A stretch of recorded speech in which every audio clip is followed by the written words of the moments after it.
Bom dia, irmãos. Gostaríamos de continuar os estudos no livro de Paulo aos Filipenses. Estamos estudando na Escola Bíblica Dominical. Gostaríamos de dar continuidade,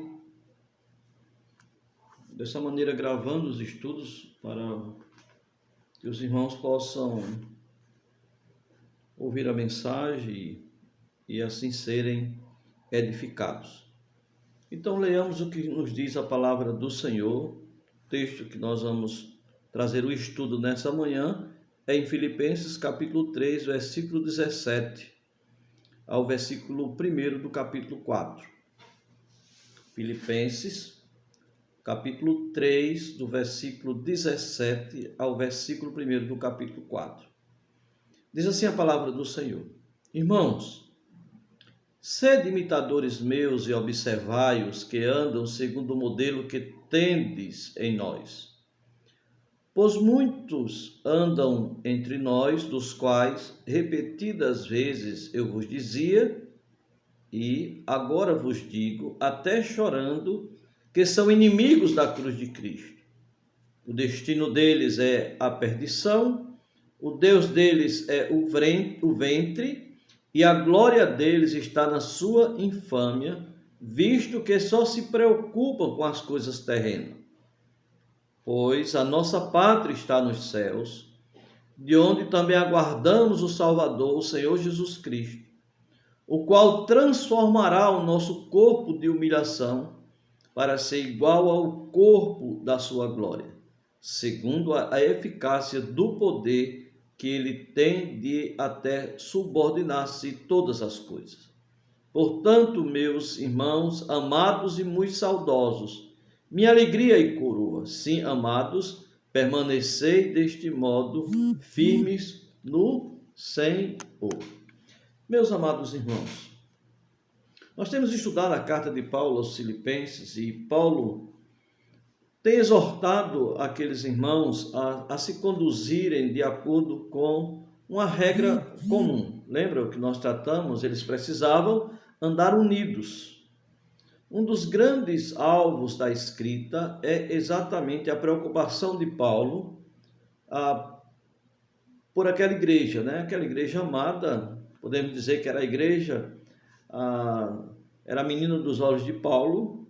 Era uma igreja generosa, era uma igreja missionária, era uma igreja atuante, mas Paulo temia que as dificuldades, a quebra de unidade naquela igreja, iria trazer sérias dificuldades e iria, num certo sentido, ofuscar o trabalho generoso, o trabalho evangelístico, missionário daquela igreja. Então Paulo escreve essa carta. Paulo tem conhecimento, como nós já estudamos, de que esse problema estava acontecendo. É tanto que você observa no capítulo 4, a partir do versículo 2, nós observamos duas irmãs que estavam tendo dificuldades de relacionamento naquela igreja.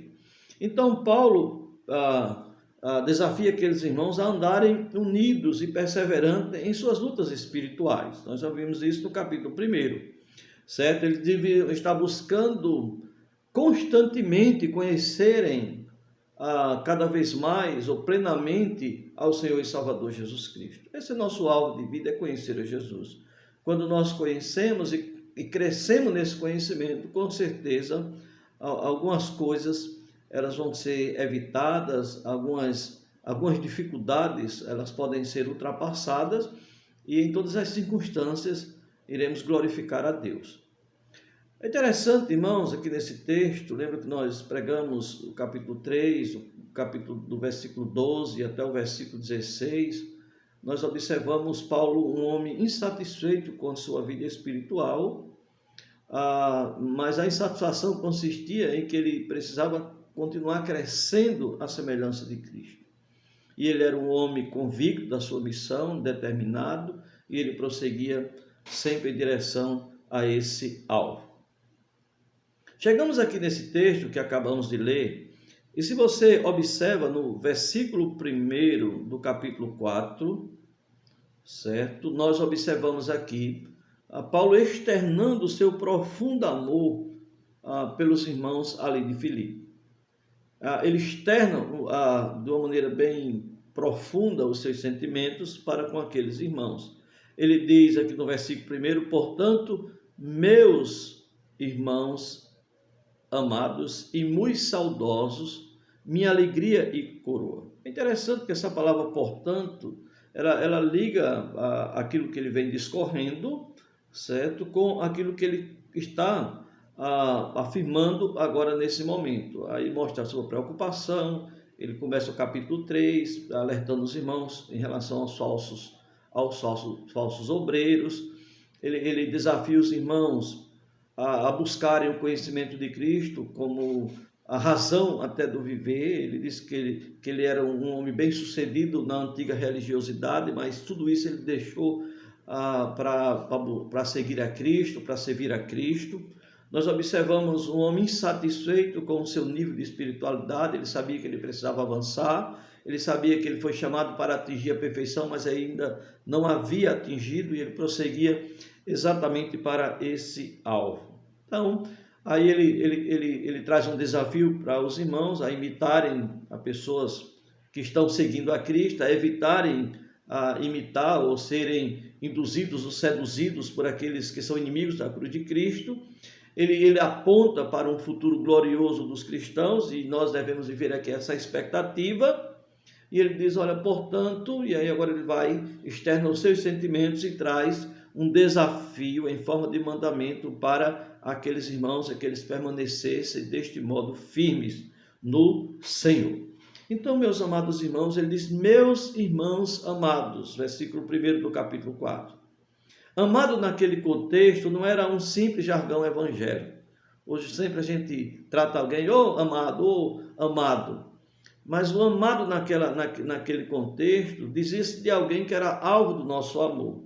Então não era um jargão evangélico, não se falava isso por falar. Falava-se assim para com aqueles que eram alvos do seu amor. Em relação a nós, quando devemos chamar as pessoas de amados, devemos dizer assim, olha, você é alvo do meu amor, eu lhe amo verdadeiramente. Ele diz, meus irmãos saudosos. Essa palavra indica uma profunda dor por estarem separados de pessoas amadas. Ele estava distante e por isso ele tinha saudade daqueles irmãos, porque ele amava de fato aqueles irmãos e aquela igreja. Estamos até vivendo algo parecido hoje, né, irmãos? Estamos separados uns dos outros. Graças a Deus que temos a mídia, né, as mídias sociais, que podemos assim gravar um estudo ou fazermos uma live. Mas nós entendemos que é muito diferente de estarmos juntos ali na igreja, olhando um no olho do outro, se cumprimentando, né, compartilhando muitas vezes suas dificuldades, suas alegrias e assim por diante. Então, a gente está vivendo assim, um dia em que estamos realmente, pelo menos da minha parte, né, tenho saudade dos irmãos, dessa presença, desse calor humano, de estarmos ali conversando, dialogando sobre muitas coisas.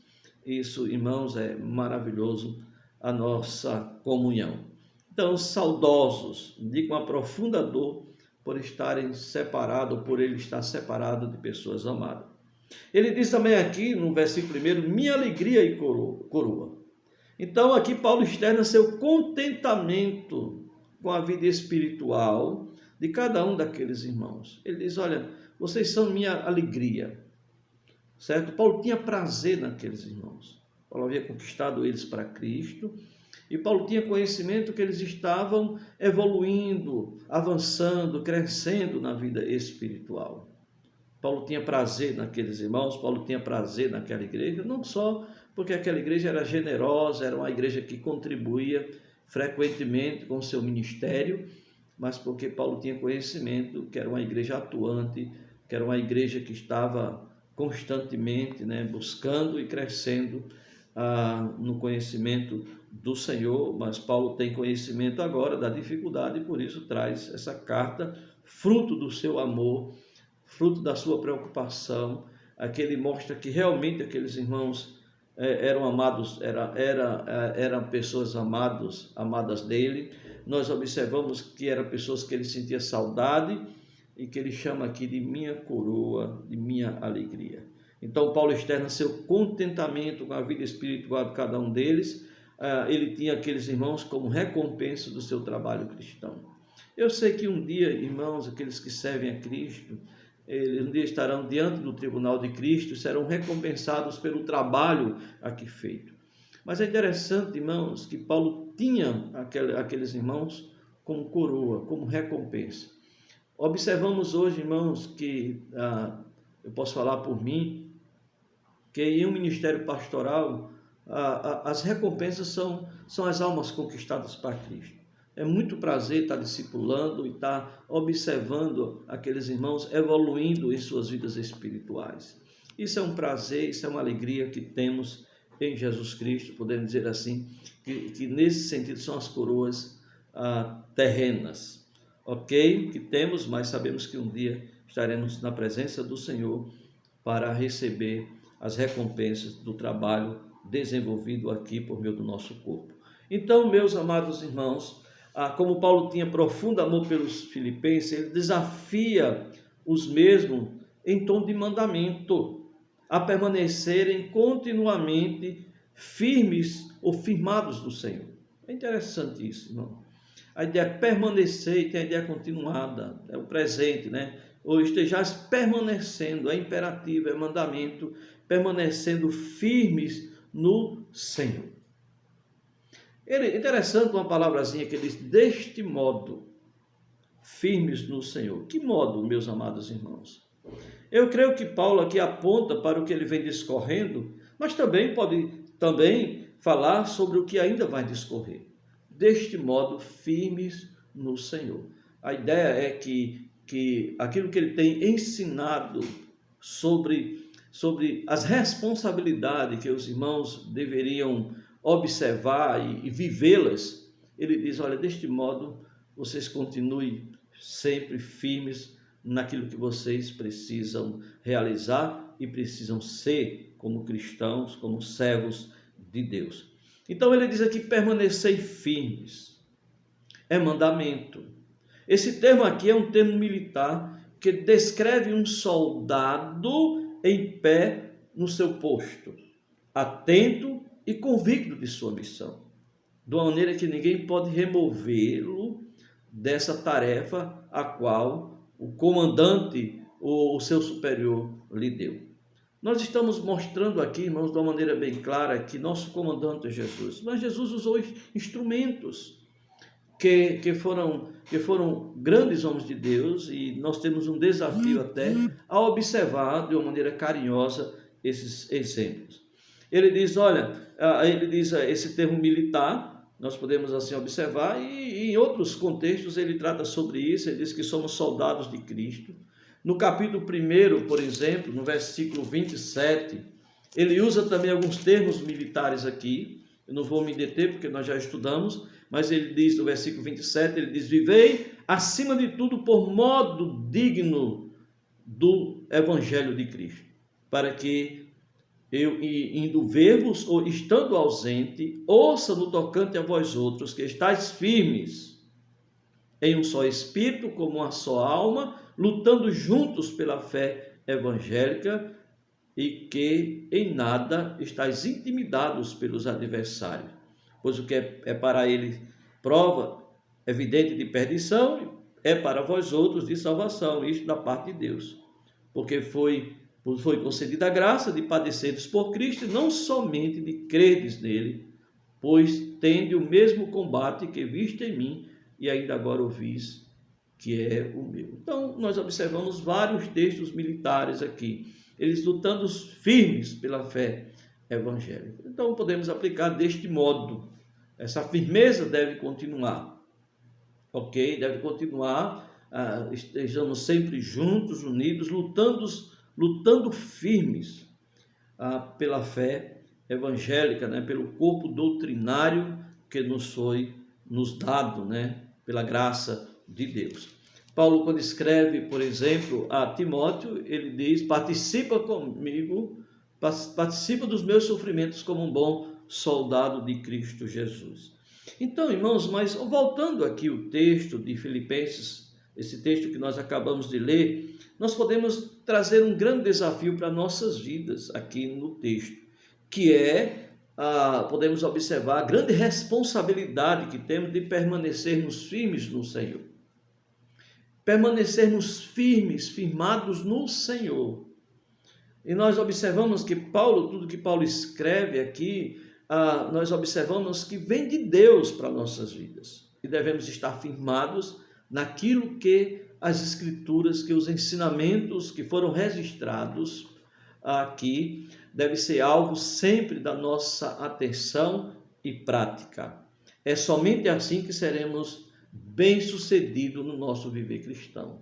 Era assim que Josué iria ser bem-sucedido, atento às Escrituras dadas a Deus, né, dada por Deus por meio de Moisés.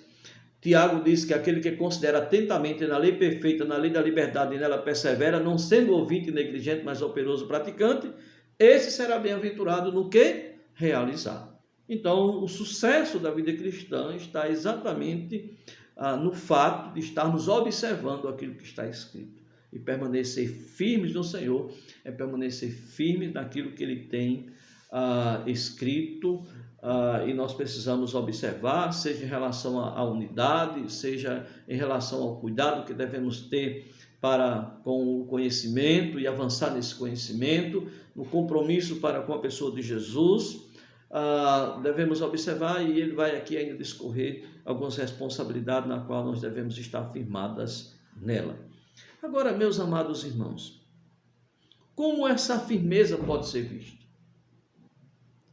Ou como podemos evidenciar que estamos firmados no Senhor? Eu gostaria de olhar para esse texto aqui e observar três coisas interessantes.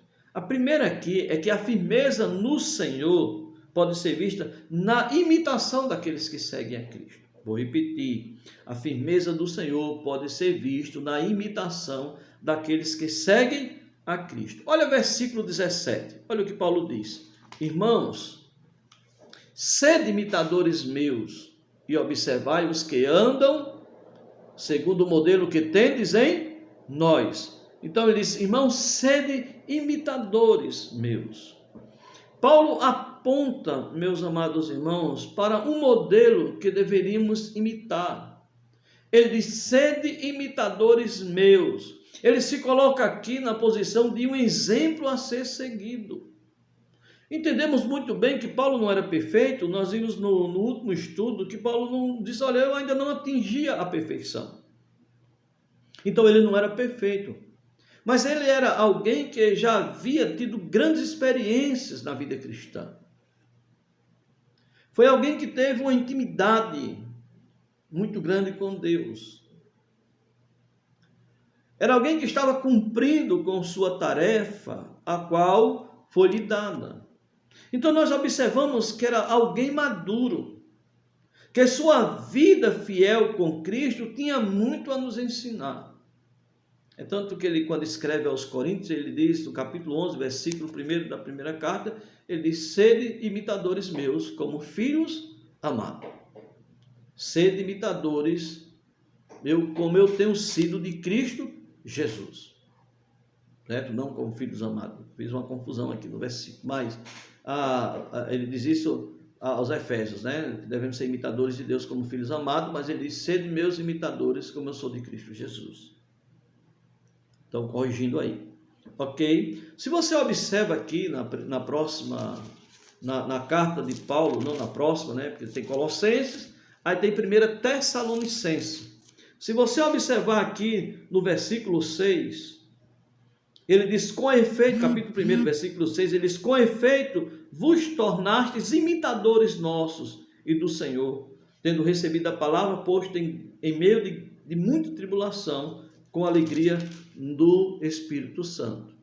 De sorte que vos tornastes um modelo para todos os crentes na Macedônia e na Acaia. Então nós observamos que aquela igreja ela se prontificou em imitar a Paulo e ao Senhor. É claro que o padrão maior que devemos imitar é Cristo, mas eles estavam também servindo de modelos para outros que estavam crendo também em Jesus. Com isso, meus amados irmãos, aprendemos que temos grande responsabilidade. Por mais que apontemos às pessoas de que Cristo é o alvo, Cristo é o maior padrão, e é verdade, a ser seguido, não isenta de nós a responsabilidade de sermos exemplos também para outros. Então devemos pensar sobre isso. Pesa sobre nós, irmãos, essa grande responsabilidade de sermos também exemplos. As pessoas precisam olhar para nós e ver exemplos de vidas com Deus, não como padrão de santidade, como padrão moral. Nosso maior padrão é Cristo, entendemos isso, somos imperfeitos, mas não isenta a nossa responsabilidade de sermos exemplos.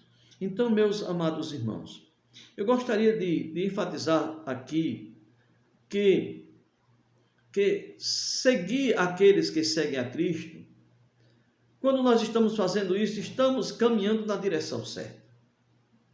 Deveríamos imitar, por exemplo, o amor de Paulo a Cristo. Quando Paulo escreve aos Gálatas, eu acho maravilhoso, irmãos, e devemos refletir como Paulo agia, como Paulo amava, como Paulo era comprometido com Cristo. Ele disse: eu estou crucificado com Cristo, logo já não sou eu que vive, mas Cristo vive em mim. E esse viver na carne, vivo pela fé no Filho de Deus que me amou e a si mesmo se entregou por mim. Então Paulo diz: olha, eu vivo para Cristo, Cristo vive a minha vida. Então é interessante, ele diz: olha, o meu viver é Cristo. Ele diz isso aqui nesse mesmo livro. Lembra no capítulo 1? Ele diz que o viver é Cristo, morrer é lucro. É tanto que ele tinha desejo de partir, mas ele disse: olha, eu tenho desejo de partir, mas se é da vontade de Cristo que eu permaneça aqui, no cumprimento da sua missão, eu já não sei mais o que desejar. Tenho desejo de partir, mas se é interessante, se é necessário permanecer aqui para a edificação da igreja de Cristo, ele disse: eu também tenho prazer nisso. Então devemos imitar o amor de Paulo a Cristo. Devemos imitar a devoção de Paulo ao Evangelho de Deus. Quando Paulo, ou pelo menos Lucas, registra as palavras de Paulo em Atos 20, 24, ele disse: em nada tenho minha vida preciosa para mim mesmo, contanto que complete a carreira e o ministério que recebi do Senhor Jesus, para anunciar o Evangelho da graça. Nós observamos ali, irmãos, pessoas, realmente uma pessoa determinada em cumprir a vontade de Deus em sua vida. Então é digno de imitação isso. Devemos imitar a abnegação de Paulo ao deixar tudo para trás para seguir a Cristo. Lembra o que nós já estudamos no texto anterior? Ele, ou pelo menos no outro estudo, antes do texto anterior, nós observamos que ele tinha todas ele tinha uma posição dentro do judaísmo. Ele tinha tudo, certo, para permanecer naquela antiga religiosidade, pelo status que essa religiosidade lhe dava. Mas ele disse que tudo isso ele considerou como lixo, como fezes, podemos até dizer assim, como algo que não presta, não serve de nada, certo? Por causa da sublimidade do conhecimento de Cristo. Alguém que abnegou-se de todo o seu histórico, de tudo aquilo que lhe dava status para seguir a Cristo. Irmãos, que belo exemplo. Então Paulo diz: olha, sede imitadores meus. Agora ele vai também além, ele diz que deveríamos observar, olha o versículo 17, irmãos, sede imitadores meus e observai os que andam segundo o modelo que tendes em nós. Então, a igreja de Tessalônica, por exemplo, é um modelo. Lembra o que aqueles irmãos fizeram? Por isso que Paulo disse: olha, eu não tenho dúvida de que vocês são eleitos, porque a vida retratava isso, que eles eram de fato eleitos, porque eles viviam uma viva esperança, uma fé viva, um amor abnegado. Eles ouviram o Evangelho e eles levaram essa mensagem de salvação para outros. Eles romperam com os ídolos, eles aguardavam a vinda de Cristo, viviam essa expectativa. Eles davam todas as evidências de alguém que de fato era um eleito de Deus. Então nós devemos, irmãos, observar e fixa os olhos dessas pessoas, principalmente esses que estão aqui registrados nas Escrituras. Os homens ainda, eu olho também, irmãos, historicamente, para muitos homens de Deus. Não foram perfeitos, mas homens os quais eu olho, observo as suas biografias, e eu digo assim, olha, que belo exemplo de cristão. Observamos os seus feitos, e eles assim, olha, devemos seguir nessa direção. Então, meus amados irmãos, é interessante nós entendermos isso. Aqui ele faz a observação aqui, nós podemos observar aqui, no contexto aqui, ele trata sobre dois especificamente. Ele fala sobre Timóteo e Epafrodito. Olha esses homens abnegados, homens que não buscaram seus próprios interesses, mas buscaram o interesse de outro. Homens que colocaram a obra de Cristo acima das suas próprias vidas. O desejo de fazer, de realizar acima das próprias vidas. Não se preocuparam com a saúde, mas o desejo ardente de servir a Cristo prevaleceu maravilhosamente em suas vidas. Homens que devem ser imitados. Devemos observar, olhar, fixar nossos olhos nesses sempre.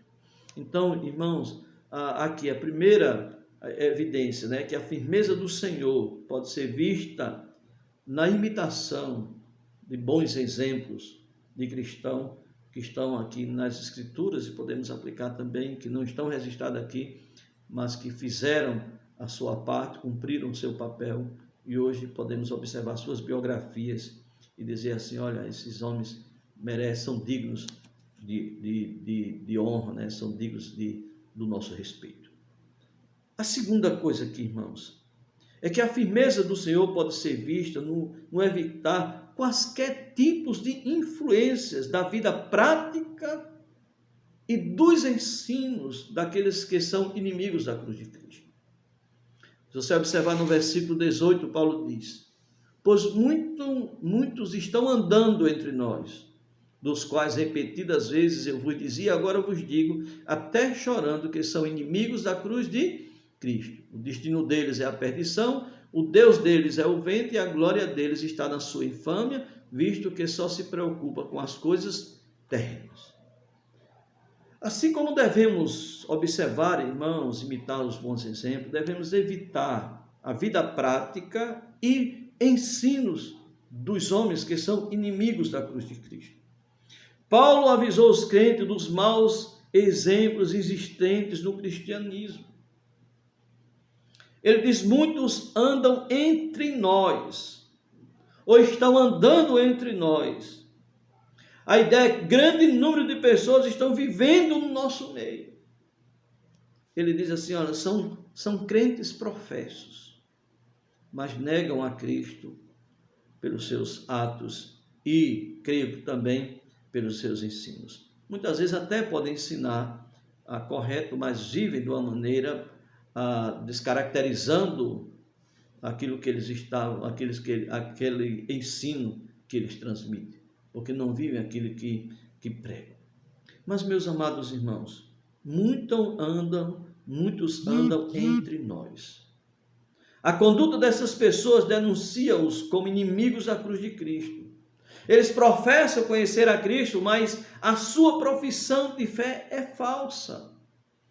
São pessoas incrédulas, cujas energias devotavam à tentativa de destruir a mensagem do Evangelho. É diferente hoje, irmãos, não é. E devemos ter muito cuidado até de fazer referências de nomes, porque eles não têm humildade de reconhecer os seus erros, porque eles são convictos de que talvez estejam certos. Mas a Bíblia diz que podemos, à luz das Escrituras, podemos discernir com respeito a quem são esses homens.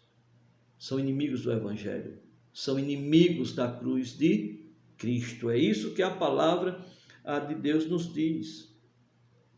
Eles possuem um Deus e eles terão um destino. Ele diz que o Deus deles é os seus próprios ventres, ou são os seus próprios ventres, melhor dizendo. Porque ele só se preocupa com as coisas terrenas. Ele só focaliza o material. Ele só focaliza o temporal. Eles só focalizam, meus amados irmãos, as coisas desse mundo. É isso aí a gente podemos até identificar. Nós observamos isso em 2 Coríntios, nós observamos isso em 2 Pedro capítulo 2. Ele diz que esses homens eles só pensam nas coisas materiais, eles farão das pessoas comércios, eles comercializarão a fé. E a Bíblia deixa bem claro que o destino deles é a perdição eterna, porque nunca foram verdadeiramente salvos em Cristo Jesus. Onde estão essas pessoas hoje? Estão em todos os lugares, estão na mídia, podem estar até dentro de nossas próprias igrejas. Pessoas que estão ali professando a fé em Jesus, mas o seu foco é só o seu ventre, só pensam neles. São pessoas egoístas, não pensam em Cristo, não pensam na obra de Cristo, não pensam na eternidade, só pensam no passageiro. Pode estar entre nós. E cada um de nós, irmãos, podemos estar vigilantes em relação a isso, certo? Fazermos sempre uma reflexão espiritual, certo? Onde está o nosso prazer? Onde está o nosso foco de existência? Qual a razão do nosso viver? É bom pensarmos seriamente sobre isso. Terceiro aqui, irmãos, temos que permanecer firmes no Senhor. Mas a firmeza no Senhor pode ser vista na expectativa por um futuro glorioso e certo. Por um futuro certo e glorioso. Olha o que ele diz aqui no versículo 20. Pois a nossa pátria está nos céus, de onde também aguardamos o Salvador, o Senhor Jesus Cristo, o qual transformará o nosso corpo de humilhação, para ser igual ao corpo da sua glória, segundo a eficácia do poder que ele tem de até subordinar-se todas as coisas. Ah, como eu me regozijo, meus amados irmãos, como eu me alegro em textos como esse. Às vezes eu fico observando, porque tanto focalizar no passageiro. Paulo, quando escreve aos Coríntios, ele diz que não devemos atentar para as coisas que se veem, porque as coisas que se veem são temporais, mas para as que não se veem, porque as que não se veem são eternas. Lembra o que ele diz? O nosso homem interior, ou exterior, melhor dizendo, ele se deteriora cada dia, mas o homem exterior ele se renova. Paulo chama isso de leve e momentânea tribulação, mas que vai produzir para nós eterno peso de glória. Quando escreve aos Romanos, ele diz: tenham por certo que as aflições do tempo presente não podem ser comparadas à glória que há de se manifestar em nós. Os que estão permanecendo firmes estão vivendo de uma maneira oposta aos inimigos da cruz de Cristo, porque são cidadãos dos céus e devem viver como tal aqui neste mundo. Eu me regozijo, meus amados irmãos, e às vezes me dá até vontade de chorar. Quando eu olho para esse texto, eu vejo os homens angustiados, se dizem crentes, mas vivem desesperados, deprimidos, como se não existisse um futuro promissor para as suas vidas. Os inimigos da cruz de Cristo não têm essa esperança. Mas nós, como cristãos, somos cidadãos do céu. Já temos uma cidadania celestial. Paulo diz aqui: a nossa pátria está nos céus. Estamos aqui temporariamente. Nós estamos aqui como peregrinos e forasteiros. É isso que Pedro diz. Devemos nos abster das paixões que fazem guerra contra a nossa alma. Somos peregrinos, estamos aqui de passagem. Ontem era uma criança, fui jovem, já estou chegando, me aproximando da terceira idade. Daqui a pouco vou precisar partir, se nosso Senhor não vier buscar por meio do arrebatamento. Vou precisar partir. Todos nós, um dia, irmãos, o jovem de hoje é o velho de amanhã. Então, por que tanto orgulho? Por que tanto prazer nas coisas temporárias? E por que negligenciarmos tanto as coisas espirituais? A minha pátria, a sua pátria, se você é um crente, está nos céus. Somos cidadãos celestiais. E como cidadãos celestiais, irmãos, nós devemos viver aqui na expectativa da vinda de Cristo. Devemos, se essa pátria que cremos, ela é maravilhosa, se cremos que essa pátria, meus amados irmãos, é algo, podemos dizer assim, fora até da nossa compreensão, de cogitar perfeitamente como será esse paraíso. Eu só sei que ele é maravilhoso.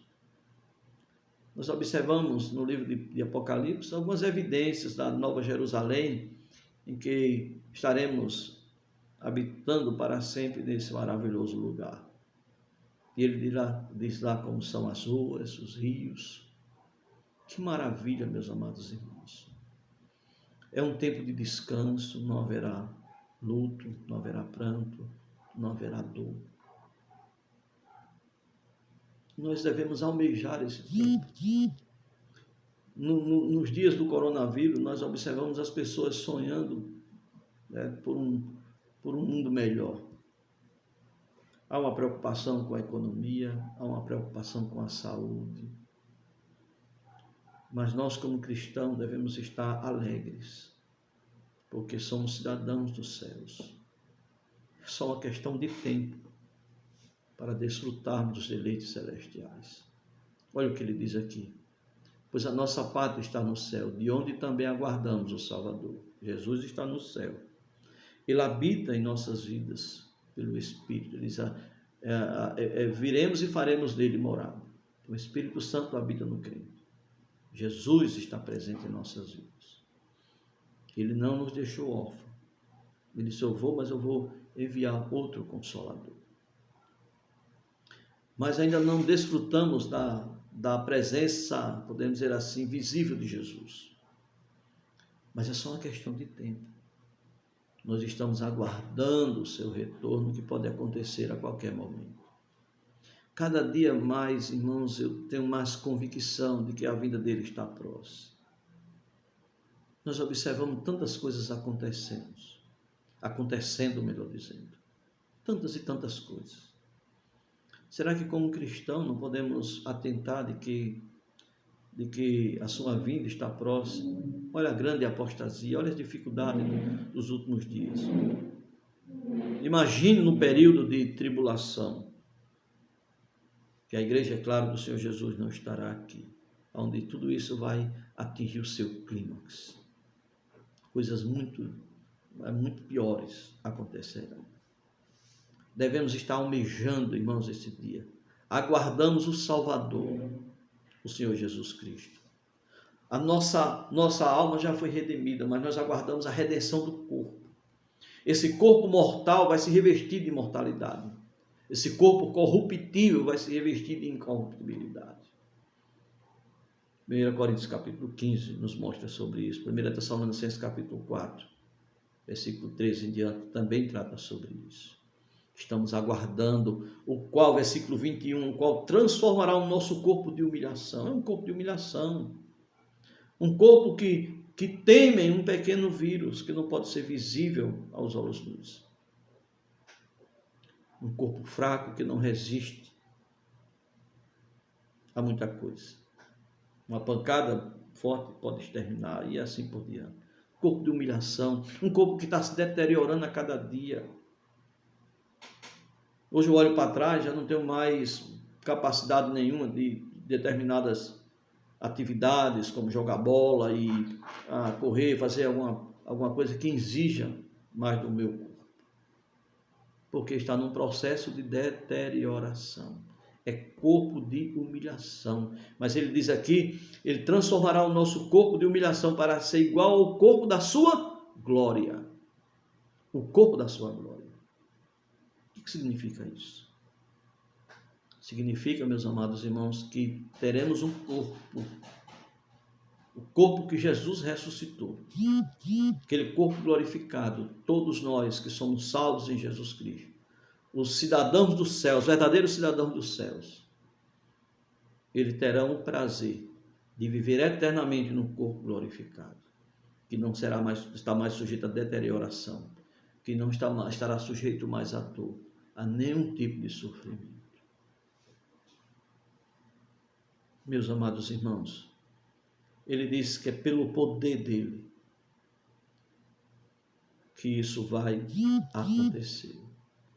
Aquele poder que operou na ressurreição de Jesus é o poder que vai operar na nossa ressurreição.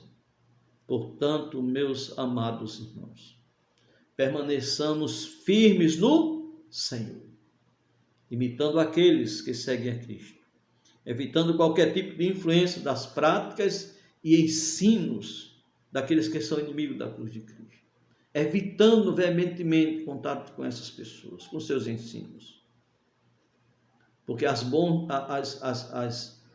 más conversações corrompem os bons costumes. Paulo diz isso em 1 Coríntios capítulo 15, versículo 33. Jesus exorta os seus discípulos a terem cuidado com o fermento dos fariseus, com os falsos ensinos. Devemos estar concentrados nas Escrituras, olhando as Escrituras, estudando a palavra de Deus, e não andando como piolhos na cabeça de outros. Nós temos um Cristo, temos o Espírito Santo de Deus, e temos bons líderes do passado e do presente, no qual podemos observar suas vidas, seus exemplos e imitá-los. Viver a expectativa de um futuro certo. É dessa maneira que estaremos permanecendo firmes no Senhor. Não sei o que vai acontecer com esse mundo. Eu olho para frente, não consigo de maneira nenhuma visualizar dias bons. Há quem acredite nisso, eu não acredito. Pastor, você é muito pessimista. Não sou, não. A Bíblia diz que os homens impostores irão de mal a pior. Paulo diz que nos últimos dias teremos tempos difíceis. Como eu posso esperar algo diferente? Eu creio nas Escrituras. Mas eu não sei quando Cristo vai voltar. Eu não sei o tempo da sua volta. Pode acontecer alguma coisa, se ele tiver projeto de melhoras nesse contexto terreno, se ele tiver projeto de demorar. Mas aos meus olhos, o que eu estou vendo, contemplando hoje, o egoísmo dominando, os homens buscando desesperadamente o poder. A ausência de compaixão e misericórdia visto na vida dos nossos líderes, dos poderes instituídos na atualidade. Mas nós temos esperança eterna. Somos cidadãos do céu. Estamos aqui só de passagem. Um dia estaremos desfrutando da glória eterna com o Senhor, junto ao meu Salvador. Eu não sei quando isso vai acontecer, mas quando esse dia chegar, antes de abraçar Paulo, Timóteo, Epafrodito e muitos outros, eu darei um grande abraço no meu Salvador e no meu Senhor, porque Ele é a razão do meu viver. Que Deus abençoe maravilhosamente a minha e a sua vida. Cada dia firmando nossos corações em Jesus Cristo. Santo Deus, eterno Pai, louvamos ao Senhor por Jesus Cristo, por essas ricas promessas que temos para com as nossas vidas, com o nosso futuro glorioso, Senhor Deus, como algo que não temos dúvida que vai acontecer, porque a Tua palavra diz, e cremos que a Tua palavra é a verdade. Cremos que é só uma questão de tempo. Abençoa a Tua igreja, abençoa o Teu povo. Coloca, Senhor Deus, uma maneira, podemos dizer assim, bem ativa, Senhor, clara, veementemente no coração de cada crente, a eternidade. Louvamos ao Senhor por todo o teu cuidado. Abençoa nossas vidas. Continua falando aos nossos corações. No nome precioso de Jesus. Amém, Senhor.